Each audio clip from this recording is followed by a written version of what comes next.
Bem-vindo ao podcast Heróis PME. Histórias de empresas que deram o salto com Bernardo Maciel e Ricardo Gonçalves Pereira. Este podcast é parte do projeto Heróis PME, uma iniciativa da Unit Consulting e da SIC Notícias. Então, olá novamente, estamos aqui outra vez num webcast Heróis PME.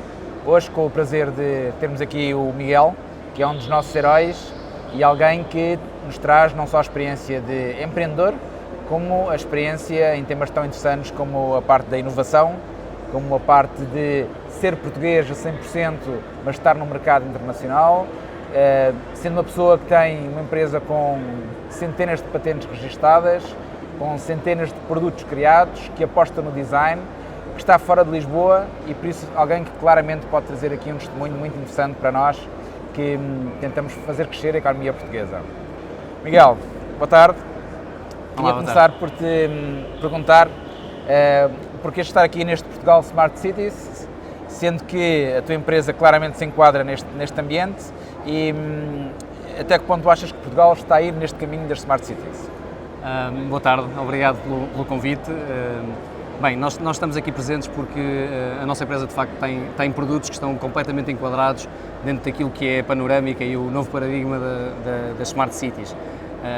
As Smart Cities não é só tecnologia, todos nós sabemos que as Smart Cities não é só tecnologia, há também todo um conjunto de situações organizacionais das próprias cidades que fazem parte deste novo paradigma das Smart Cities, mas faz todo sentido que a empresa Partim seja uma empresa tecnológica, com produtos que podem ser instalados nas cidades. Aliás, é uma das nossas grandes áreas de mercado, das grandes áreas de negócio, é precisamente os equipamentos tecnológicos que nós conseguimos instalar nas cidades. Faz todo sentido estar aqui na Smart Cities, neste interessante evento. Ótimo, ótimo. Miguel, o grande desafio, digamos, de ser português e de estar neste mercado internacional é tentar perceber onde é que nós podemos trazer valor e como é que nós podemos combater estes tubarões todos e estas empresas muito maiores do que nós a nível internacional. Fala-nos um bocadinho sobre a tua experiência e como é que nós incentivamos e desafiamos empresas portuguesas a irem para fora e como fazê-lo. Bem, a pergunta é muito interessante. Eu quando comecei a empresa há 18 anos atrás não me passaria pela cabeça estar neste momento a empresa ter a dimensão que tem e sobretudo estar no mercado internacional de uma forma tão proeminente, tão forte. Aquilo que eu acho é que nós temos um mercado, temos um conceito empreendedor muito grande em Portugal. Nós temos empreendedores muito interessantes, temos tecnologia que baste para nos gladiarmos, para lutarmos com estes grandes tubarões. Aliás, a história da Partim é uma história muito curiosa, porque nesta área de negócio onde nós somos, de facto, não diria líderes internacionais, mas em que temos uma posição muito marcada, muito relevante, é um percurso muito interessante porque nós começamos este negócio comprando a terceiros, comprando a outras empresas. E aquilo que eu percebi, passado um ano de ter formado a empresa Partim, foi que nós teríamos a capacidade para desenvolver e produzir internamente e em Portugal estes equipamentos. E curiosamente, ao fim destes anos todos, ao fim destes 18 anos, é curioso perceber que algumas empresas que eu tinha como referência na altura que comecei este negócio, que eu tinha como referência de serem os grandes tubarões, é curioso perceber que hoje em dia são nossos clientes. Portanto, isto diz tudo, de facto, da grande capacidade tecnológica que nós temos. Eu diria não só tecnológica, mas diria também aqui uma capacidade também de design, porque na realidade o nosso produto é um produto que faz um mix entre o design e a tecnologia, e eu diria mais ainda, é um produto que faz um mix entre o ferro, que é um produto que não, à partida, é um produto frio, é um produto que não é um produto assim tão nobre quanto isso, mas na realidade a grande parte dos nossos equipamentos são constituídos por ferro, obviamente depois com toda uma incorporação tecnológica muito importante de todos os componentes, mas é importante perceber que este conceito de empreendedorismo existe muito no nosso mercado português. Muito bem, ótimo. Falando aqui um bocadinho sobre este tema do ferro e da interatividade, que é um tema que eu acho que é interessante, esta questão que estávamos até a falar, da questão da interatividade do homem com a máquina, e um bocadinho pegando nisto, que é esta questão que até que ponto os nossos filhos não vão preferir relacionar-se com máquinas em vez de se relacionar com pessoas, porque às vezes é mais fácil também, não nos tira da nossa zona de conforto, não é? A máquina. Exatamente. E como é que tu vês essa evolução e que papel é que tu achas que os teus quiosques e a própria tecnologia podem trazer para o crescimento dos nossos filhos e dos portugueses como pessoas? Bem, a tecnologia desde sempre assume um caráter importante. Nós não nos podemos esquecer que no passado as pessoas lavavam a roupa à mão e se nós tentássemos bloquear a introdução da tecnologia, e falando em coisas muito básicas como a introdução de uma máquina de lavar, nós provavelmente hoje ainda continuavam as senhoras, as chamadas lavadeiras, ainda a lavar a roupa à mão. Portanto, nós não podemos bloquear a tecnologia e não podemos travar a evolução tecnológica. E eu penso que isso para os nossos filhos, para as crianças, é extraordinariamente importante. Nós estávamos a falar ainda há pouco aqui em off, na questão de será que um dia os nossos filhos não vão ter que ir à escola e vão conseguir fazer tudo através de realidade virtual? Eu acho que não, eu acho que isso nunca vai acontecer. Mesmo a nível de negócio, há uma coisa que é muito importante e que eu costumo dizer muitas vezes. Nós temos a questão da interação homem-máquina, o human to machine, mas há uma coisa que é fundamental também nos negócios, aquilo que eu costumo chamar o H2H, que é o human to human. E isto é fundamental e nunca vai deixar de existir. Mesmo na interação e na facilidade que nós podemos dar e que os nossos produtos, por exemplo, dão, a comodidade de, por exemplo, ir a um restaurante e em vez de eu estar a lidar com um operador, com uma pessoa, estar a lidar com uma máquina, na realidade, no fundo, há sempre pessoas que estão por trás disto tudo e que, no fundo, vão condicionar o tipo de empregos, provavelmente, que vão existir no futuro. Portanto, vão deixar de existir uns determinados empregos e determinadas profissões para passarem a existir outras profissões, se calhar mais ligadas à tecnologia, mas aquilo que é importante é que a relação humana vai continuar a prevalecer. Muito bem. Continuando aqui nesta lógica do humano e das máquinas, tu não tens, toda a gente fala hoje neste receio de as máquinas vão-nos tirar os empregos e vamos todos passar a passear pelo campo e alguém há-nos de dar um rendimento qualquer. Como é que tu encaras este futuro? Como é que tu contribuis e tomas as tuas decisões face a este futuro? Há claramente no empreendedor sempre esta questão, desta opção em vou apostar mais numa automatização, mais quem tem uma indústria como tu, ou mais em ter pessoas. Como é que se tomam estas decisões e até que ponto, de facto, tu vês o futuro desta forma? Bem, como eu disse na resposta anterior, a interação humana, o human to human, é fundamental. E se é verdade que os produtos que hoje em dia são criados estão sempre numa ótica de aumentar a parte tecnológica, mas sempre numa ótica de melhoria de condições de vida, e eu penso que é isso também que a nossa empresa, que a Partim faz. Nós estamos a produzir produtos que são produtos interativos, são produtos que muitas vezes têm uma componente muito lúdica, mas na grande parte dos casos, na grande parte da maioria dos produtos que nós desenvolvemos e que produzimos, nós estamos a falar de uma parte muito funcional, uma parte que é para prestar e para condicionar ainda mais a facilidade das pessoas a utilizarem determinados processos, utilizarem determinados serviços. Portanto, aquilo que eu acho é que nós vamos ter sempre os empregos tradicionais, porque esses não podem deixar de existir.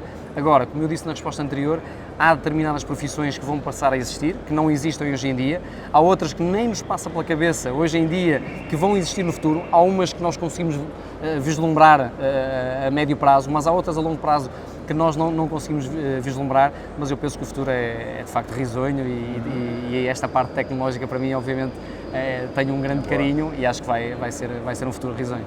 Não vives com o medo de que a tecnologia, até pela questão das apps versus os quiosques e todo este tema, de repente deixe desempregado? Não, e por uma razão. Há uma complementaridade muito grande entre aquilo que são as apps e, portanto, nós quando estamos a falar de apps, estamos a falar de alguma coisa que é muito pessoal e essa é uma grande diferença. Estamos a falar de algo que é muito pessoal porque uma app está instalada no meu smartphone, está instalada no meu telemóvel, portanto é algo que é meu, é algo que é pessoal. E vai existir sempre uma complementaridade entre aquilo que são estas apps, estes smartphones, estas coisas pessoais e entre aquilo que são os chamados equipamentos unattended, ou seja, os equipamentos não atendidos, que já não são tão pessoais quanto isso, porque normalmente neste tipo de equipamentos eu não faço o meu registro, eu não faço o meu login, são equipamentos não atendidos, mas que dão e que permitem uma facilidade de utilização a essas pessoas. E se é bem verdade que eu com a minha app eu posso de facto fazer a maior parte das coisas que faço num quiosque interativo, provavelmente há casos em que tem que ser mesmo esses quiosques interativos a prevalecer e dando caso, por exemplo, da questão dos centros comerciais e da restauração, hoje em dia nós vemos cada vez mais a proliferar os chamados equipamentos self-service, os nossos quiosques self-service para a compra de refeições e nós isso também conseguimos ter numa app, mas é sempre muito mais fácil e é muito mais cómodo alguém que chega a um centro comercial rapidamente encontrar um destes nossos equipamentos, conseguir fazer uma compra, conseguir ir levantar a refeição de uma forma muito interativa e muito intuitiva. E depois nós temos a questão da interatividade. Nós somos, perdão uma expressão, animais interativos e, portanto, nós gostamos da interatividade não só homem-homem, mas gostamos da interatividade com máquinas. E aquilo que eu costumo dizer é que quanto mais pontos de interatividade nós tivermos, mais os vamos utilizar. Nós temos as apps, temos os smartphones, temos os quiosques interativos e os núcleos digitais, mas temos também um outro conjunto grande de situações interativas que existem já e que toda a gente, no fundo, complementa e utiliza de uma forma complementar. Pois é isso, não se excluem mutuamente, mas vão-se complementar mutuamente, não é? É um bocadinho como havia o tema dos livros, se calhar, que se dizia, olha, vai deixar de haver livros por causa da questão dos livros digitais e não deixou de haver livros, não é? Não deixaram de existir. Eu pessoalmente, eu tenho livros digitais, mas não me coíbo de ter os meus livros físicos e que eu gosto muito de ler e gosto de folhear e gosto de ter papel à minha frente. Exatamente, vamos ter mais opções e não opções que matam que umas matam as outras, neste caso. Aliás, eu diria, isto é um bocadinho como nas redes sociais. Há perguntas que se fazem muito nas redes sociais e naquilo que são as agências digitais e naquilo que as agências digitais, no fundo, apresentam aos empresários, aos empreendedores e às empresas e que as empresas fazem a pergunta onde é que nós devemos estar nas redes sociais. Eu diria que nós devemos estar onde estão os nossos clientes. E há aqui um paradigma hoje em dia, é que os nossos clientes estão em todas as redes. Posso não estar eu, pode não estar o outro cliente A, B ou C, mas há um determinado cliente que está numa determinada rede. Nesta questão da tecnologia e na substituição de umas coisas físicas para digitais ou na substituição de um smartphone por um MUPI digital, isso não vai acontecer. Porque se há uma determinada pessoa que gosta mais de folhear um livro, há outra que gosta mais de utilizar um tablet para ler um livro. Se há uma pessoa que gosta mais de utilizar uma app para fazer uma determinada operação, como por exemplo um pagamento, há outra que vai preferir fazê-lo no home banking, no seu computador, sentado ao seu computador. E, portanto, acho que isto nós temos que estar onde os clientes estão e de facto somos tão diversos, a nossa cultura é tão diversa, mesmo em todos os países as coisas também mudam. Também é uma situação muito interessante, porque em todos os países a tecnologia adotada é diferente de países para países. Há uns, por exemplo, em que os quiosques têm um nível de introdução muito maior do que aqui em Portugal, por exemplo, mas há outros que é precisamente ao contrário. Portanto, nós temos que estar onde os clientes também estão e onde as pessoas também se sintam bem a utilizar este tipo de tecnologias. Ótimo, muito bem. Mudando aqui um bocadinho a agulha para ti também como pessoa e como líder. Tu lideras uma empresa há 18 anos, que nem sempre foi fácil, não só tiveste este tema do arranque que tiveste de fazer rapidamente um reenfoque, como de certeza que ao longo destes 17 anos tiveste muitas noites sem dormir, muitos momentos em que, certeza que não tenho a certeza se estou a tomar a decisão certa.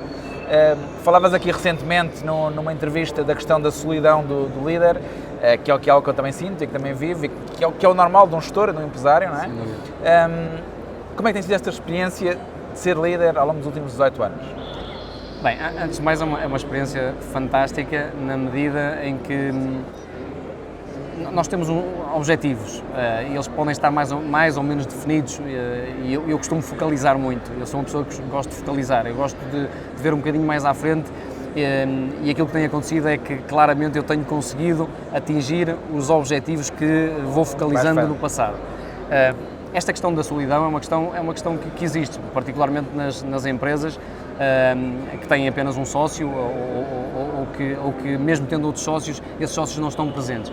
Isto porquê? Porque nós temos um problema que eu costumo dizer que é um problema grave, que é um problema em que a decisão é só nossa. Portanto, nós não temos a quem recorrer para ter uma determinada decisão, seja ela uma decisão positiva, negativa, uma decisão mais difícil ou mais fácil. Portanto, cai tudo em cima de nós. Portanto, é uma carga muito grande que todos os dias está em cima de nós. Eu costumo dizer que nós empreendedores e empresários, nós não fazemos as coisas todos os dias, nós fazemos as coisas ao segundo, nós fazemos as coisas ao minuto, nós todos os minutos temos que tomar decisões. E isso acaba por ser um pouco solitário quando não temos ninguém a quem recorrer. Obviamente que há estratégias, obviamente que há os chamados coachings, aos outros empresários, do quem eu, por exemplo, eu recorro muito.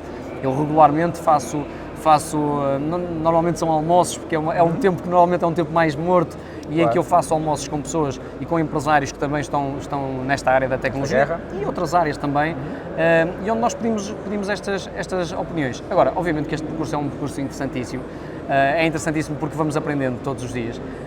Aquilo que sabíamos ontem, provavelmente hoje já não é verdade. Há coisas que vamos aprendendo e vamos aprendendo com os erros e tentamos não repetir esses mesmos erros. E eu acho que isso é fundamental para o sucesso. É não repetir os erros 2 vezes, ou pelo menos 3 vezes.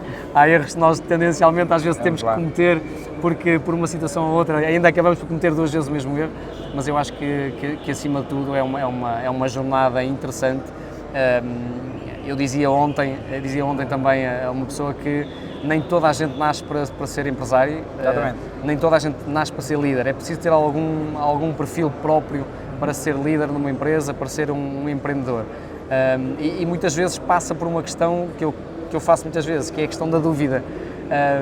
Eu quando percebo que há pessoas que não costumam colocar muitas coisas em dúvida, eu normalmente digo que essas pessoas normalmente não vão ser uns bons líderes, porque eu acho que todos os dias nós colocamos as coisas em dúvida e é isso que nos faz, no fundo, andar para a frente e descobrir novos caminhos e entrar em mecanismos de inovação. É esta dúvida permanente que nós temos e, portanto, eu acho que o caminho, de qualquer forma, a jornada acho que tem sido muito interessante. Ótimo. Sim, e o sucesso também dá muito gozo, não é? Eu sentir que o sucesso é relativo, ainda somos uma empresa relativamente tudo bem, mas é isso, é ir alcançando as tuas metas, ir fazendo o teu caminho, é algo que nos dá gozo, não é? Eu tenho muito essa experiência que é o caminho que nos dá gozo, não é? É o construir que nos dá gozo, é o sentir que vamos alcançando a meta e que temos uma nova meta e que vamos caminhando.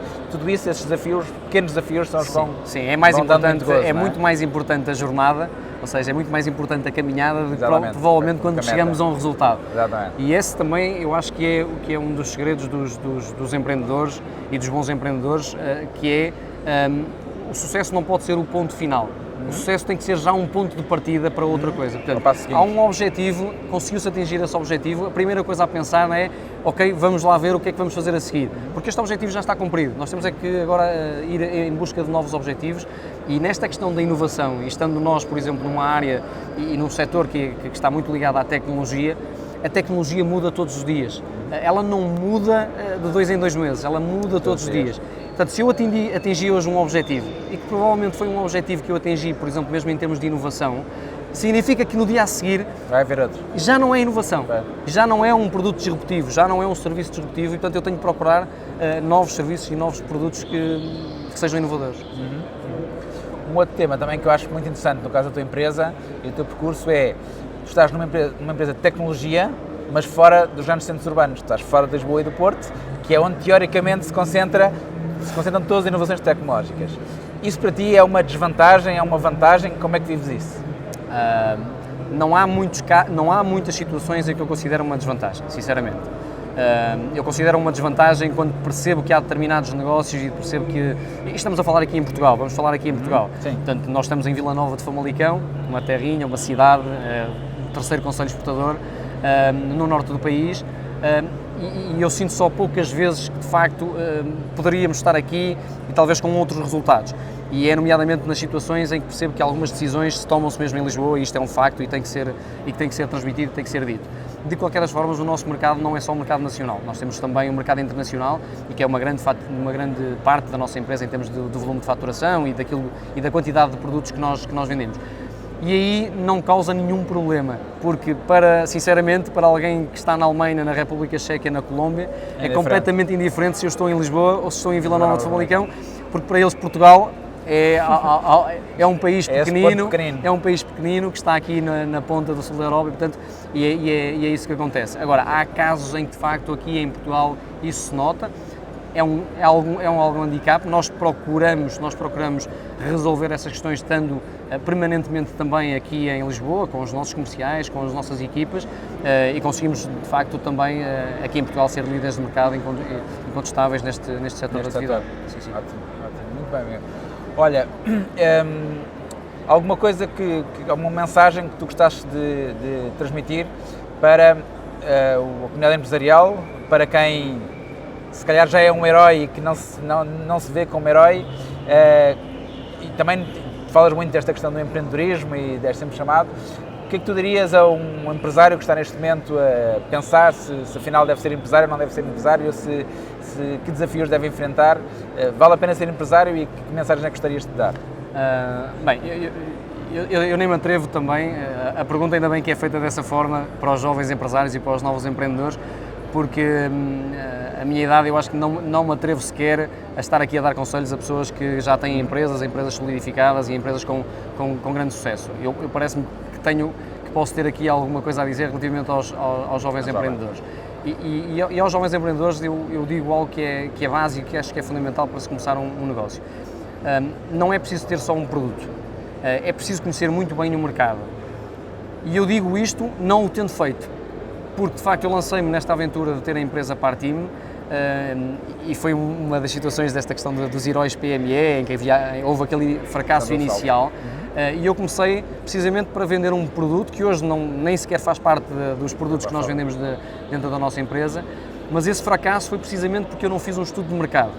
Cometi logo um erro de gestão muito grande, que foi tentar combater empresas que estavam muito solidificadas no mercado nacional, que eram fabricantes, que eram líderes de mercado, e eu não me apercebi que estava, de facto, a tentar vender um produto e a gladiar-me com empresas que tinham já este know-how e que tinham já esta posição no mercado. Portanto, eu acho que aquilo que é mais importante para o empreendedor, apesar dele achar que tem um produto muito interessante, que tem um produto muito inovador, que tem um bom produto, é conhecer o mercado. Acima de tudo é perceber se o mercado está apto para receber aquele produto, que é algo também que é muito importante, porque nós podemos ter um produto extraordinário, mas o mercado não está em posição de o receber, não é o timing correto. Aliás, nós vemos que os grandes unicórnios que hoje já existem, o Uber, o próprio Facebook, o próprio Airbnb, não foram as primeiras empresas a ter esta ideia.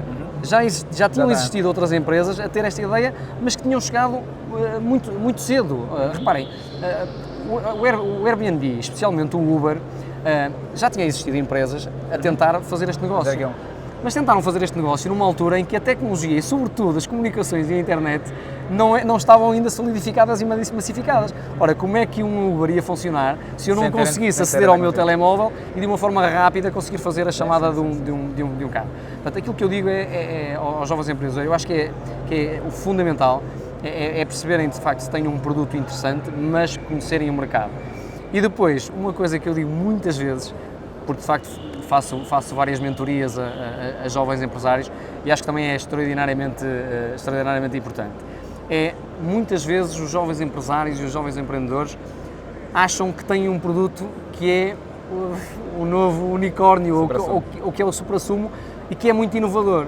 E aquilo que me acontece muitas vezes é eu estar a falar com esses jovens empresários, chegam ao pé de mim e dizem, eu tenho aqui um produto, eu tenho aqui uma ideia fantástica, depois às vezes até fazem coisas muito engraçadas, eu não posso mandar isto por e-mail porque é uma coisa tão inovadora, que tem que ser cara a cara, e depois chegam ao pé de mim e apresentam-me o produto e eu digo assim, vamos então agora aqui parar 5 minutos, eu vou abrir o meu portátil e eu vou-te mostrar aqui rapidamente, só de cabeça, eu vou-te mostrar 10 empresas que já têm um produto igual ao teu. E é isso que eu também digo, procurem perceber se o mercado está apto, mas procurem perceber se no mercado já não existe. Por duas razões. Primeiro, porque esse produto pode já existir e pode ser uma razão para nós não continuarmos com aquele sonho. Pode já existir, pode estar solidificado, pode já existir uma grande empresa e, portanto, vai ser difícil nós combatermos com essa empresa, vai ser difícil nós concorrermos com essa empresa. Mas pode funcionar ao contrário. Nós podemos perceber que já há um produto, que já há uma empresa que está com aquele negócio, mas podemos perceber ali um nicho e fazer de outra maneira. Como diz o Peter Drucker, às vezes não se trata de fazer coisas diferentes, trata-se de fazer as mesmas coisas de maneira diferente. E isso às vezes é o segredo entre o sucesso e o não sucesso. Muito bem, excelentes conselhos. Obrigado, Miguel. Obrigado. Assim, muito obrigado que também nos acompanhas. Esperamos voltar a estar outra vez juntos em breve e continuar a acompanhar os Heróis PME. Vai-se conhecer muitas pessoas interessantes. Muito obrigado.